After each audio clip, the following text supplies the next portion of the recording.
باب النفخ فی الصور، صاحب مشکات نے یہاں سے سور پھونکنے کا بیان اور اسی سے متعلق باب قائم کیا ہے۔ نفخ اس کے معنی پھونکنے کے ہیں، نفخن۔ سور اصل میں سینگ کو کہتے ہیں، یہ ایک قدرتی سینگ ہے جس میں حضرت اسرافیل علیہ السلام بحکم الہی پھونک ماریں گے۔ یہ نفخ پھونکنا سور کا 2 مرتبہ ہوگا، ایک مرتبہ سب انسانوں کو ہلاک کرنے کے لیے، دوسری مرتبہ سارے انسانوں کو زندہ کرنے کے لیے، تاکہ حشر نشر اور حساب و کتاب قائم ہو جائے۔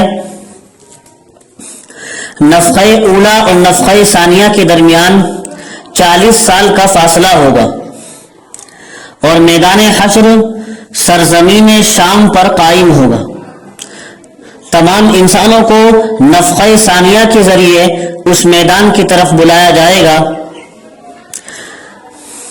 نفخہ اولا کے ساتھ تمام جاندار مر جائیں گے، ابلیس بھی ہلاک کیا جائے گا، ادھر ادھر بھاگنے کی کوشش کرے گا مگر فرشتے آگ کی گرز لے کر اس کو لوٹائیں گے۔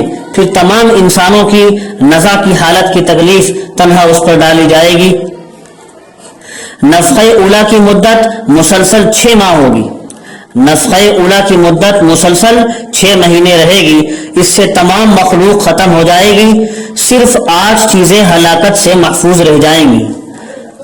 نمبر 1 عرش، نمبر 2 کرسی، نمبر 3 لوح محفوظ، نمبر 4 قلم، نمبر 5 جنت، نمبر 6 دوزخ، نمبر 7 سور، نمبر 8 ارواح۔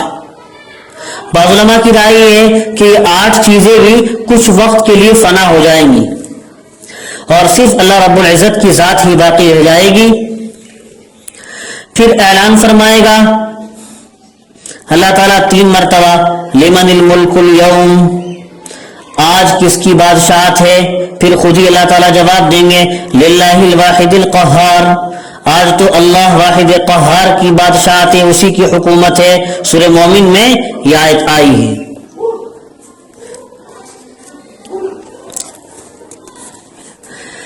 پہلی روایت آئی ابو ہریرہ رضی اللہ تعالیٰ عنہ کی کہ جناب رسول اکرم علیہ السلام نے ارشاد فرمایا 2 نفخوں کے درمیان 40 سال کا فاصلہ ہوگا۔ لوگوں نے کہا ابو ہریرہ کیا 40 روز؟ کہنے لگے میں نہیں کہہ سکتا۔ انہوں نے کہا کہ 40 مہینے، کہا میں نہیں کہہ سکتا۔ انہوں نے کہا 40 سال، ابو ہریرہ نے کہا میں نہیں کہہ سکتا۔ پھر اللہ تعالیٰ آسمان سے پانی نازل فرمائیں گے، جس سے لوگ اس طرح اگیں گے جس طرح سبزہ اگتا ہے۔ نیز آپ صلی اللہ علیہ وسلم نے ارشاد فرمایا کہ انسان کے جسم کی ہر چیز گل جاتی ہے سوائے ایک ہڈی کے، اور وہ دم کی ہڈی ہے، اور قیامت کے روز اس سے ہی تخلیق کو مکمل کیا جائے گا۔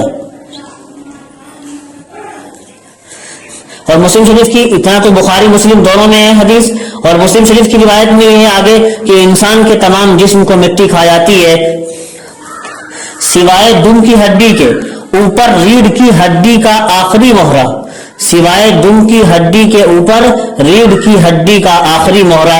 انسان کو اسی سے پیدا کیا گیا ہے پہلی مرتبہ، اور اسی سے اسے دوبارہ جوڑا جائے گا۔ وفیہ یرکب، خلاصہ حدیث شریف کا یہ ہے کہ نفخہ اولا اور ثانیہ کے درمیان 40 سال کا عرصہ ہوگا۔ پہلی مرتبہ سور پھونکنے اور دوسری مرتبہ سور پھونکنے کے درمیان 40 سال کا عرصہ ہوگا۔ 40 سال کی صراحت اس روایت میں نہیں ہے، لیکن دوسری روایت میں صراحت موجود ہے۔ اس روایت سے معلوم ہوا کہ ابن آدم کے جسم کے تمام اجزاء کو زمین کھا جائے گی سوائے پیٹھ کی ہڈی کے، سوائے ریڑھ کی ہڈی کے۔ اس سے اللہ تعالیٰ نے آدمی کی پیدائش کی ہے اور اسی سے دوبارہ ترکیب دے کر جسم کو بنایا جائے گا۔ بعض نے کہا کہ طول بقا اور طول مکث مراد ہے، یہاں لمبے وقت تک باقی رہنا، ٹھہرنا، یعنی بہت روز تک باقی رہے گی۔ بعض علماء نے یہی کہا ہے کہ یہ ریڑھ کی ہڈی لمبے وقت تک باقی رہتی، یہاں اس سے طول بقا اور طول مکث مراد ہے، اور آخر کار وہ بھی ایک روز فنا ہو جائے گی۔ اور دوسرا قول یہ ہے کہ وہ پرانی اور بوسیدہ تو ہوگی ریڑھ کی ہڈی، لیکن بالکل فنا نہ ہوگی، بلکہ کچھ ذرات اس کے زمین کے اندر مٹی میں مخلوط ہو کر باقی رہیں گے، گو وہ محسوس اور نظر نہ آئیں گے، انہیں سے اللہ تعالیٰ دوبارہ انسان کو پیدا کر دیں گے۔ یہ مابین النفختین کا جو لفظ حدیث میں آیا، 2 مرتبہ سور پھونکا جائے گا۔ جمہور علماء اور محققین کے نزدیک کل 2 مرتبہ ہی نفخ سور ہوگا، جن کا تذکرہ یہ سورہ زمر کی آیت میں آ رہا۔ سورہ زمر کی آیت میں بھی ہے وَنُفِخَ فِي الصُّورِ فَصَعِقَ مَن فِي السَّمَاوَاتِ وَمَن فِي الْأَرْضِ إِلَّا مَن شَاءَ اللَّهُ ثُمَّ نُفِخَ فِيهِ أُخْرَى فَإِذَا هُمْ قِيَامٌ يَنظُرُونَ۔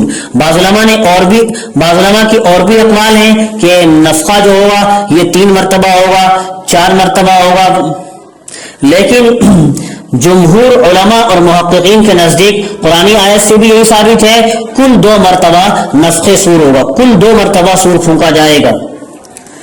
پہلی مرتبہ سب کے ہوش اڑ جائیں گے اور جتنے زندہ ہوں گے سب مر جائیں گے، اور جو مر چکے تھے ان کی ارواح پر بے ہوشی کی کیفیت طاری ہو جائے گی۔ اس کے بعد جو دوسرا نفخہ ہوگا جس سے مردوں کی روحیں بدنوں کی طرف واپس آ جائیں گی اور بے ہوشوں کو افاقہ ہوگا، یہ دوسرا نفخہ ہوگا سورہ زمر میں، جسے ثم نفخ فیہ اخری سے تعبیر کیا ہے۔